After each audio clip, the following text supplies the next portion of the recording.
Adam Boyce is the owner of Spartan Mode.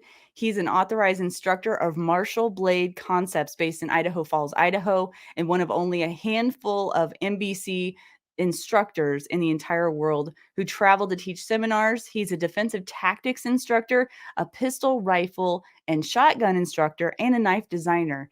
And he's also has multiple years training in Brazilian Jiu-Jitsu and mixed martial arts. So like if you were to check everything off the box that a well-rounded defender would need, you might look up Adam Boyce, and also a perpetual learner. So Adam, welcome to the show tonight. We're so glad you're here.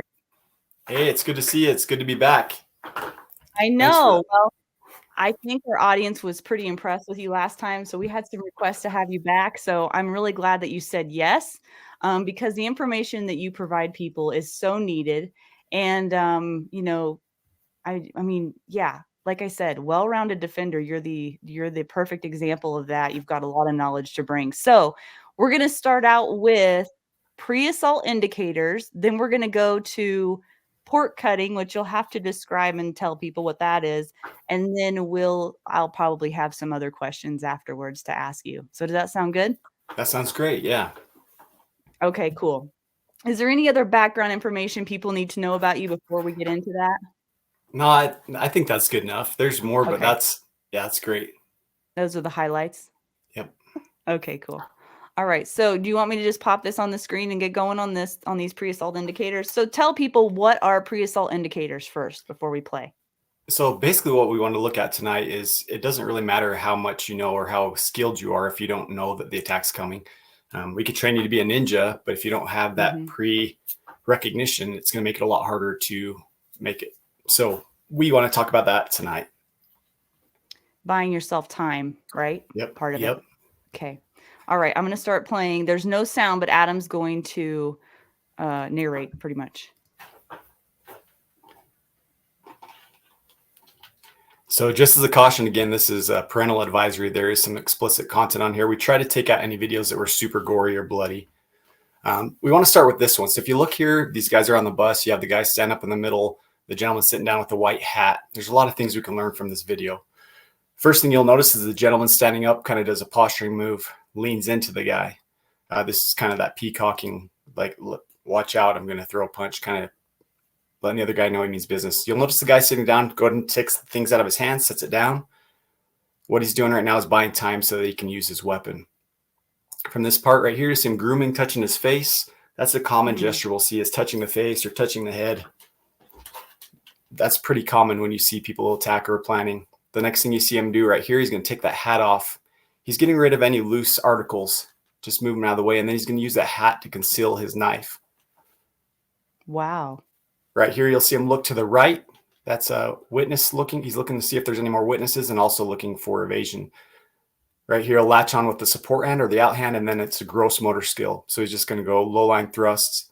And that's the most common attack you'll see, is somebody latching on with the support hand and then just thrust repetitively.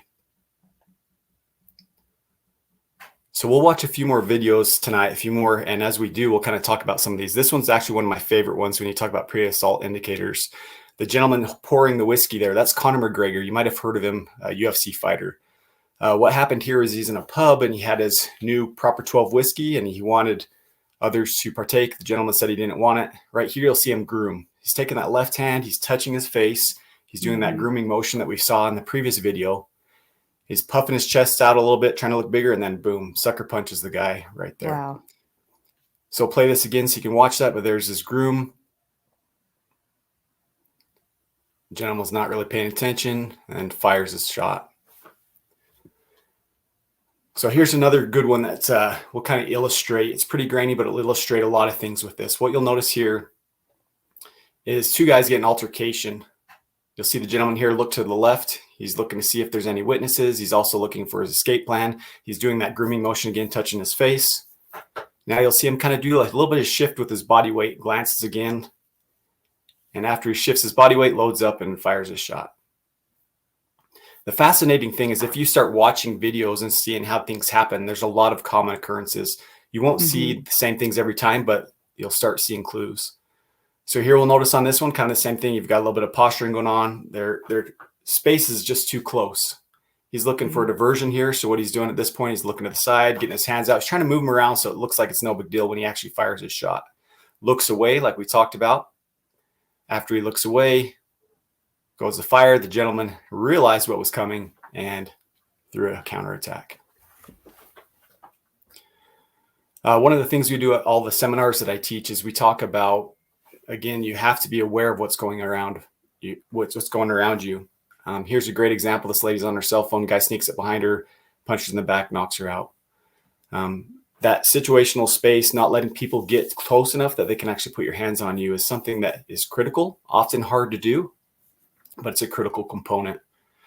Here's another example of a couple gentlemen. You'll notice here the guy's getting posture, hides the knife, kind of blades his body, and then he's going to stick it back behind his body. This is something you see a lot with knife attacks, is they'll hide the blade. Even though he'd seen it, he still hides it. And he throws one stab. One thing I want you to notice from this one also is that the gentleman that got stabbed didn't immediately burst into flames like you see in the movies. The guy just didn't stop fighting. He's able to get up and run. Just like handguns, the unpredictability of a knife attack, you can't say, hey, if you get stabbed here, this is going to stop you immediately. You'll notice here, hands, older gentleman, walks up, stabs the guy in the chest. Again, the hands are what deliver the weapon system. If people get within that space and their hands that are accessible to a weapon, they can stab you. This was outside of a club. What happened here is he was denied access, and he gets a little bit upset about it. You'll notice the big gestures with his hands. He's going to wait till this security guard or the guard is occupied. Once he is, you'll notice right here where we stop it, he's going to reach down into his pocket. He's actually grabbing his knife at this point. He's waiting while everybody's not looking, paying attention. He's got the knife in his hand. You'll notice what he's going to do is he's going to reach out with the left hand, and then he's going to stab the guy with his strong hand. If I can touch you, I can feel you. If I can feel you, I can stab you. So that's something we'll see a lot as people reach out to hold on to somebody and then they'll stab. This one was in Russia. What I want you to pay attention on this one is down at the bottom of the screen, the gentleman in the black leather jacket, and then the gentleman in the white sweater. Again, here you can see him kind of posturing. It looks like it's kind of an ego thing going on here, but the guy's going to hide the knife behind his back.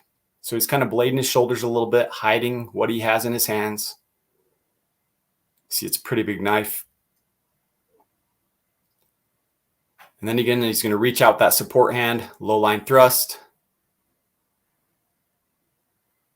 Again, the guy's trying to block it just by sticking his hand, doesn't quite stop. You'll notice often when people go to stab too, if it's denied because of their hand, they'll go high.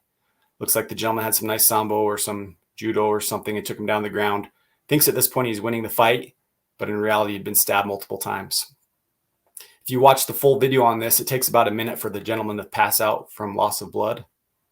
So that's also something to consider, is a lot of people look at knife use and think, oh, I'll just stab somebody and then the fight's over, but it's a long time if you have to defend yourself against somebody with a knife. Here's another great example of being able to fight with a knife or against a knife. This gentleman's hiding the knife again, blading the shoulders, hiding the knife behind his back. You notice he's kind of looking off to the side a little bit. From there, he's going to reach out and one through low line thrust. You'll notice here in a second, again, we try to take out any of the really gory videos, but you'll notice here in a second that his shirt has a blood stain, so he was absolutely stabbed in the stomach. The guy continues to fight. Again, the gentleman stabbed is still up and standing, backing away, and is able to fight.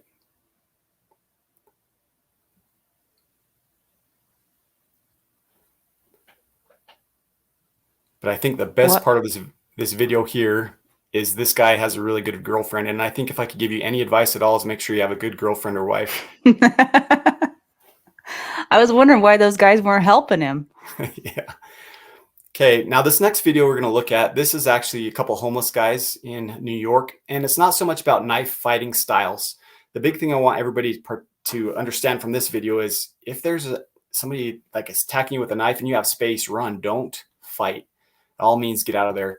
What you'll see there is he actually had the extensor side of his hand cut. So the extensor side is the side of your hand that allows your fingers to extend. You'll notice that he looked down. He can still hold on the knife, but his structure just isn't really great at that point.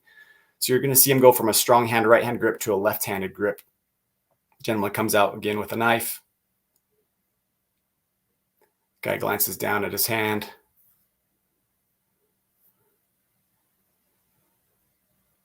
again, this is mutual combat here. And this is what we do as defenders. We run away if we can. Mm-hmm.